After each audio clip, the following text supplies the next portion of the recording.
হয়ে আসছে। ওই যে একটা দুটো পাকছে অলরেডি। আজকে কিন্তু বিদেশি কুত্তা ধরছি লড়াইয়া অনেক। আসসালামু আলাইকুম। তো আসলে আজকে সৌদি আরবে আমি ওইদিকে যাইতেছি। তো বাহিরে বের হওয়ার পরে আমি কিন্তু ছিলাম এসির ভিতরে, এতটা গরম যা বোঝাতে পারবো না, হয়তো যারা সৌদি আরবে আছে তারাই আসলে জানে। চলে আসলাম কিন্তু পাশাপাশি একটা খেজুর গাছ দেখে, সেখানে মূলত খেজুর খাওয়ার জন্য। আসলে খেজুরগুলো বেশি একটা ভালো না, মোটামুটি, হয়তোবা এর যত্ন নেয় না এই জন্য। মানে কি সুন্দর, এখন কিন্তু পাকার সময় মানে পাকার সময় হয়ে আসছে। ওই যে একটা দুটো পাকছে অলরেডি।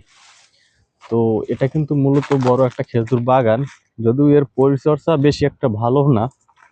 মানে ওই যে দেখেন, মানে কেমন জানো খারাপ খারাপ হয়ে আছে খাজুরগুলো, বেশি একটা ডকের না।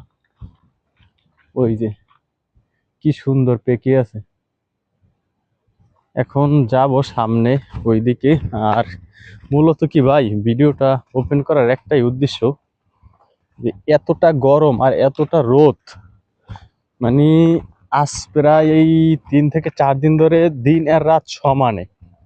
তবে আমি একটা ফুটেজ দেখাই হয়তো। আজকে কিন্তু বিদেশি কুত্তা ধরছি লড়াইয়া অনেক কষ্ট হয়েছে, হাঁপাই গেছি। 3-4 জন একসাথে লড়াইছি। এই যে লাইটটা একটু জ্বালাইছি, তাহলে ভালো থাকতে পারবেন। ওই মানে অনেক কষ্ট হয়েছে, 3-4 মানুষ এরপর দৌড়ে এরপর ধরছি লড়াইয়া, কামড় দে না। যে একটা কুকুর, মানে বিদেশি কুকুর, ও কিন্তু বাহিরে ছিল গরমের ভিতরে, তারপরও সে মরে নাই।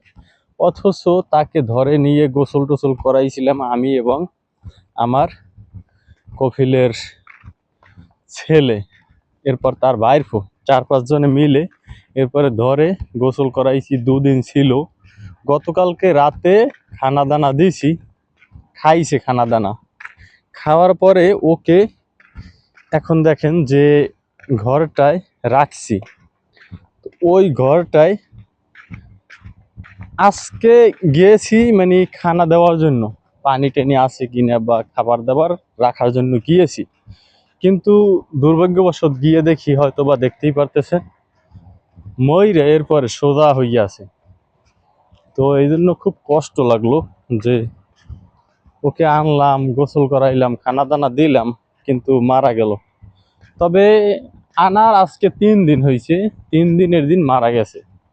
আরো যদি বেশ কিছুদিন থাকতো তাহলে আরো কষ্ট লাগতো যে এতদিন পাললাম পোষলাম, এখন কেন মারা গেল।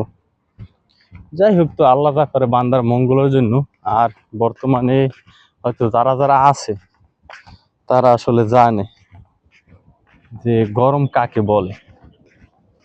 এই জন্য মূলত বলি আমি প্রায় ভিডিওতে, বা এখনো বলি, যে ভাই সৌদি আরবে না আসার থেকে সোজা মালয়েশিয়া চলে যান। একদম আমাদের বাংলাদেশের মতো আবহাওয়া, বা কুয়েত তো সেম সেম গরম, বা এরপরে এই যে দুবাই পাশাপাশি রাষ্ট্র, এদিকেও সেম সেম গরম, এদিকে অনেক কষ্ট। তবে কাজকর্ম থাকলে টাকা কামানো যায়, কিন্তু কাজকর্ম না থাকলে সৌদি আরব কন আর যে দেশেই কন, কোনো শান্তি নেই, অশান্তির মুরা। যাই হোক, আমি কিন্তু খাজুরটা ছিঁড়ে হাতে নিয়েছিলাম আরো প্রায় 2-3 মিনিট আগে। খাজুরটা খাইনি, শুধু আপনাদের সাথে কথা বলি এই জন্য। আর এই যে দেখেন, এদিকেও কিন্তু খাজুর। এই খাজুর মূলত আমি যে স্থানে বসবাস করি, চারপাশে শুধু খাজুর গাছ আর খাজুর গাছ। মানে এক কথায় গ্রাম অঞ্চলেই আমি বসবাস করি। যদিও যদি আঁকামাটা করতে পারি তাহলে হয়তোবা চলে যাব মানে কোনো শহরে, বা এক কথায় যেখানে কাজ পাই সেখানেই, তাতে শহর আর গ্রাম হোক। তো যাই হোক, ভালো লাগলো অবশ্যই লাইক দেবেন, এবং অন্য কোনো সৌদি আরবের এই ধরনের ভিডিও পেতে চ্যানেলটি সাবস্ক্রাইব করে সাথেই থাকবেন। ধন্যবাদ, ভালো থাকুন, সুস্থ থাকুন, আল্লাহ হাফেজ।